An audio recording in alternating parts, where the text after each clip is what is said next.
Um dos 4 pilares da Planet Smart City se chama arquitetura e urbanismo. Isso significa sempre planejamento urbano, cronograma de obras sem atrasos e infraestrutura de altíssimo padrão. Para fazer isso, precisamos dos melhores profissionais do mercado. Mas não é só isso. E o envolvimento e o engajamento.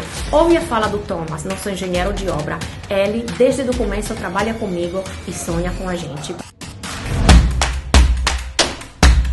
Quando eu comecei, era apenas o Thomas e um Project Manager. E nós começamos a tocar o projeto. Tudo que se construía é muito diferente do convencional. Não é smart só o que é tecnológico, não.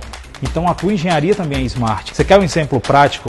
Vamos no teu lote. Você quer saber um pouco mais de infraestrutura que você não entende? Como é que eu ia te mostrar que isso aqui é bem feito? Vamos andar numa rua dessa aqui, vamos andar na cidade, vamos andar nessa avenida central. Observe esse corredor de fluxo. Vamos numa rua de uma casa dessa passar com calçada de 2,5 metros.